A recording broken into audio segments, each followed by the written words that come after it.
Olá, está começando a teleaula do curso Direitos Humanos e Geração da Paz. Neste programa, vamos discutir o poder do diálogo. A gente está sempre se revezando nos papéis de quem escuta e de quem fala. E estamos sempre em contato com outras pessoas que escutam e falam. Essa convivência pode acontecer por meio do diálogo, que é um recurso de comunicação capaz de gerar uma cultura de paz. Sabemos que a nossa felicidade depende muitas vezes da convivência com outras pessoas. Por isso, essas relações devem estar baseadas no respeito, na dignidade humana e na ética, de uma maneira que todas as vozes sejam respeitadas.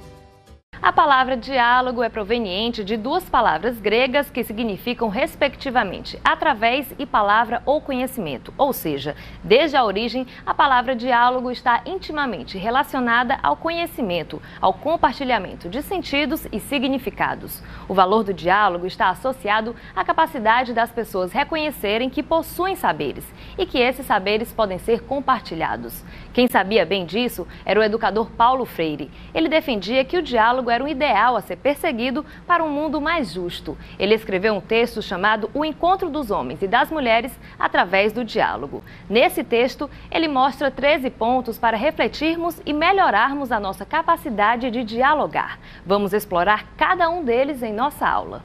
A primeira afirmação é: não é no silêncio que os homens e mulheres se fazem, mas na palavra, no trabalho, na ação-reflexão. Por isto, o diálogo é uma exigência existencial. Qual a importância do diálogo na sua vida? Eu acho que é bastante importante, não só na minha, né, como de todo mundo, porque a gente vive juntos, sempre assim, em sociedade, a gente precisa estar sempre se comunicando, sempre repassando alguma coisa para o outro, um convite, uma ideia. O diálogo é fundamental para tudo, né? Porque é a partir do diálogo que a gente consegue ter uma comunicação linear e não hierárquica. O diálogo é importante na construção social, né? Na construção humana da pessoa, como um princípio de alteridade, você desenvolver isso, você saber o que o outro pensa e a partir desse conceito, você desenvolver um estilo de vida pautado na dualidade, na bilateralidade entre as partes, né? Para mim é importantíssimo, exatamente porque duas pessoas elas não podem viver isoladas, certo? Então o diálogo é importante para você esclarecer pontos, para você se comunicar e tudo mais. O silêncio tem seus encantos e é necessário em alguns momentos, pois fortalece a comunicação não verbal, presente e necessária nas relações. Mas é no diálogo, por meio das palavras, que ocorrem as manifestações de pensamento e, com elas, as possibilidades de acordos e mudanças. Para transformar a realidade, é necessário expressar a análise e compreensão crítica do homem sobre si mesmo e sobre o seu contexto, deixando a sua marca, o seu pensar, o seu criar, o seu agir, enfim, todos os seus valores. Como diz Socorro Lucena Lima, precisamos assumir sim o papel de eternos aprendizes, que vamos mudando, fazendo, refazendo os percursos, as atitudes, enfim, a vida. Refletir, decidir e atuar implica no compromisso pessoal, porque só a reflexão não firma o compromisso. O compromisso só se efetiva por meio da ação. O diálogo depende do amor? Paulo Freire diz que sim. No segundo ponto do seu texto, ele diz: não há diálogo, porém, se não há um profundo amor ao mundo e aos homens e às mulheres. Como podemos dialogar se não existir uma disponibilidade amorosa para com o outro, para com a realidade, para com todos? É preciso ter um olhar sensível para o mundo vivo, um olhar sensível para se compreender a vida e o seu padrão de organização. A gente se encontra hoje no emaranhado de fatos, acontecimentos, contradições sociais, E precisamos nos posicionar diante da possibilidade de transformar a realidade. É necessário dialogar com as diferenças, tratar a todos de igual para igual, sentar junto, refletir, provocar reflexões, dialogar com a família, com a comunidade, desenvolver uma postura ética diante da vida, onde cada ação pode potencializar ações diferentes, conscientes, transformadoras. E o que é ética? Vamos conversar um pouco e lembrar o significado dessa palavra tão importante na nossa realidade, que é ética. O conhecimento da sua realidade dá ao homem a possibilidade de levantar hipóteses sobre os seus problemas e facilitar a busca por soluções. E isso pode ser de modo coletivo e integrado. É na relação com a realidade que dinamizamos a vida. Fazer, refazer, construir, crescer, fazer cultura, formando e sendo formado por essa interação, por esse vínculo com o real, sem perder a essência da vida. Paulo Freire diz que o processo de orientação dos seres humanos no mundo envolve não apenas a associação de imagens sensoriais como acontece com os animais, mas, sobretudo, no caso do ser humano, envolve pensamento e linguagem, além do desejo do trabalho-ação transformador sobre o mundo, de que resulta, é claro, o conhecimento do mundo transformado.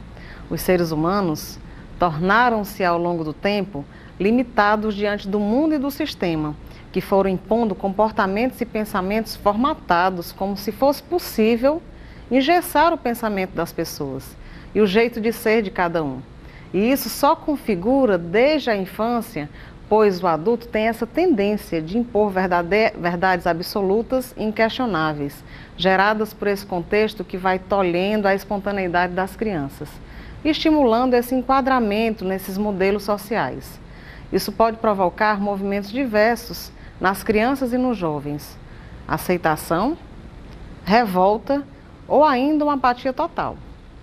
É preciso aprender a ser gente de verdade, aprender a correr, brincar, se divertir, cair, conversar, gritar, viver desafios, encontrar o encanto do conhecimento necessário para a aprendizagem, de modo envolvente e fazendo sentido no seu desenvolvimento.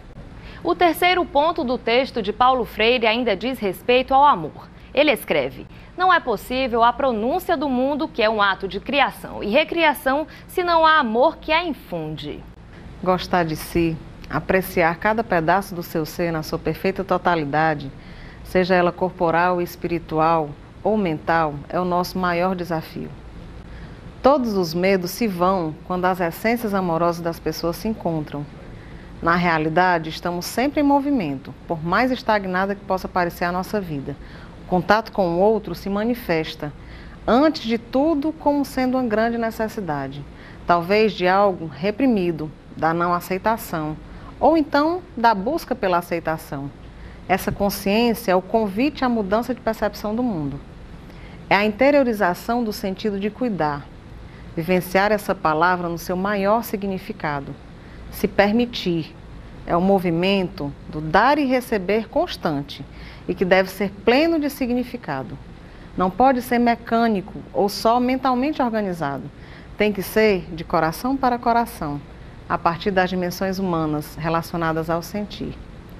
Se pudéssemos nos perceber diante de uma rede de afetos, certamente conseguiríamos desbloquear os padrões rígidos adquiridos ao longo da vida.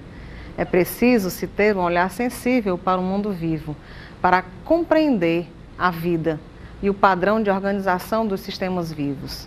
Mais do que ciência, precisamos da poética do encontro humano. A afetividade se relaciona ao instinto de solidariedade, a capacidade de identificar-se com o outro. Deflagra, com certeza, os impulsos gregários. No próximo bloco, vamos continuar falando das possibilidades que o diálogo pode abrir para uma cultura de paz. A gente volta daqui a pouco.